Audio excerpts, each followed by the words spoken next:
ప్రియమైన దేవుని పిల్లలారా, ఈ రోజు వాక్యం వినే ముందు ఒక చిన్న ప్రశ్న. మన జీవితంలో దేవుడు చెప్పిన మాటను మనం నిజంగా సీరియస్గా తీసుకున్న సందర్భం ఎప్పుడు?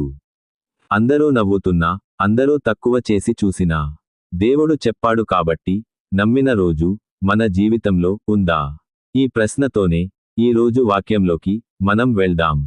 ఆదికాండము 7వ అధ్యాయం 9వ వచనం. వాక్యాన్ని ఒక్క అక్షరం కూడా వదలకుండా చదువుతాను. దయచేసి శ్రద్ధగా వినండి. మగది ఆడుది జతజతలుగా ఓడలోనున్న నోవహు నొద్దకు చేరెను. ఇక్కడ గమనించండి, దేవుడు చెప్పినట్లుగానే జరిగింది. నోవహు ఎవరి ఇంటింటికి వెళ్ళి పిలవలేదు. నోవహు జంతువులను పట్టుకొని లాక్కురాలేదు. దేవుడు చెప్పిన సమయం వచ్చేసరికి మగది ఆడుది జతజతలుగా తమంతట తామే నోవహు దగ్గరకు వచ్చాయి. ప్రియమైన సోదర సోదరీమణులారా, ఇది మన జీవితాలకు ఒక గొప్ప సత్యం. దేవుని సమయం వచ్చేసరికి మన చేతితో లాగాల్సిన పనిలేదు. మన బలంతో సాధించాల్సిన అవసరం లేదు. దేవుడు సిద్ధం చేసినది దేవుడే మన దగ్గరకు తీసుకొస్తాడు. ఈ రోజు ఎంతోమంది భయంతో పరుగులు పెడుతున్నారు. భవిష్యత్తు కోసం, ఉద్యోగం కోసం, సంబంధాల కోసం, ఆరోగ్యం కోసం. కానీ నోవహు జీవితంలో మనం చూస్తున్నాం, అతడు దేవుని మాటకు విధేయుడయ్యాడు. మిగతావన్నీ దేవుడే సర్దుబాటు చేశాడు. మీ జీవితంలో కూడా దేవుడు చెప్పిన ఓడ సిద్ధంగా ఉందా? లేకపోతే బయట ప్రపంచం నవ్వుతుందనే భయంతో మీరు ఆగిపోయారా? ఇక్కడే ఒక చిన్న విరామం తీసుకుని అడుగుతున్నాను. ఈ వాక్యం మీ హృదయాన్ని తాకితే ఇప్పుడే ఈ వీడియోకు ఒక లైక్ చేయండి.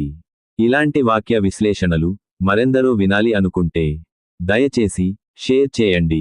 ఇంకా సబ్స్క్రైబ్ చేయని వారు ఉంటే ఇప్పుడే సబ్స్క్రైబ్ చేయండి.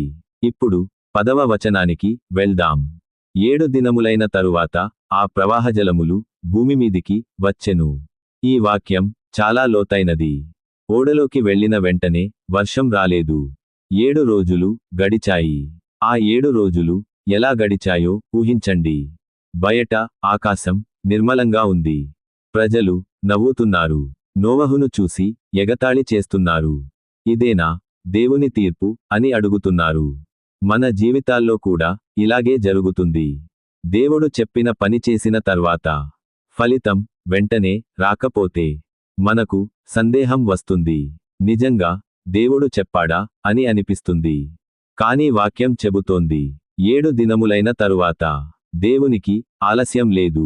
దేవుని సమయం సంపూర్ణమైన సమయం. ఈ రోజు మీరు ప్రార్థన చేసి చాలా కాలం అయిందా? సమాధానం రాలేదని నిరాశపడుతున్నారా? నోవహులాగా ఓపికగా ఉండండి. దేవుడు చెప్పిన సమయం తప్పకుండా వస్తుంది. ఇప్పుడు 11వ వచనం వినండి. నోవహు వయసు యొక్క 600 సంవత్సరము 2వ నెల 17వ దినమున మహాగాధజలముల ఊటలన్నీయు ఆ దినమందే విడబడెను. ఆకాశపు తూములు విప్పబడెను. ఇక్కడ దేవుడు ఖచ్చితమైన తేదీని వాక్యంలో నమోదు చేశాడు. దేవుని కార్యం యాదృచ్ఛికం కాదు. ప్రతిదానికి ఒక నిర్ణీత దినం ఉంది. భూమి లోపల నుంచి నీళ్లు, ఆకాశం నుంచి నీళ్లు. మనిషి ఊహించని విధంగా తీర్పు వచ్చింది. మన జీవితాల్లో కూడా కొన్ని సందర్భాల్లో అలాగే ఉంటుంది. ఒకవైపు సమస్యలు, మరోవైపు బాధలు. ఎటు తిరిగినా నీళ్లే. కానీ ఒక విషయానికి మర్చిపోకండి, ఆ తీర్పు బయట ఉన్నవాళ్లను ముంచింది, ఓడలో ఉన్నవాళ్లను కాపాడింది. మీరు ఎక్కడ ఉన్నారు అనేదే ముఖ్యం. బయట ఉన్నారా, లేక దేవుని సన్నిధిలో ఉన్నారా? ఇక్కడ మరోసారి అడుగుతున్నాను, మీ జీవితంలో మీరు ఎదుర్కొన్న వరదలాంటి అనుభవం ఉంటే దయచేసి కామెంట్లో షేర్ చేయండి. మీ సాక్ష్యం ఇంకొకరికి బలమవుతుంది. ఇప్పుడు 12వ వచనం. 40 పగళ్లును 40 రాత్రులును ప్రచండ వర్షము భూమి మీద కురిసెను. ఒక రోజు కాదు, 2 రోజులు కాదు, 40 పగళ్ళు 40 రాత్రులు. ఇది సహనానికి పరీక్ష, విశ్వాసానికి పరీక్ష. ఓడలో ఉన్నవాళ్లకు భయం వచ్చి ఉండొచ్చు, కానీ దేవుడు ఓడను విడిచిపెట్టలేదు. ఈ రోజు మీరు కూడా దీర్ఘకాల సమస్యలో ఉన్నారా? ప్రార్థన చేస్తూనే ఉన్నారా? ఫలితం కనిపించకపోయినా మీ విశ్వాసాన్ని వదలవద్దు. దేవుడు నోవహును కాపాడినట్లే మీ జీవితాన్ని కూడా కాపాడగలడు. ఇక్కడే ఈ వీడియోను ముగిస్తున్నాను.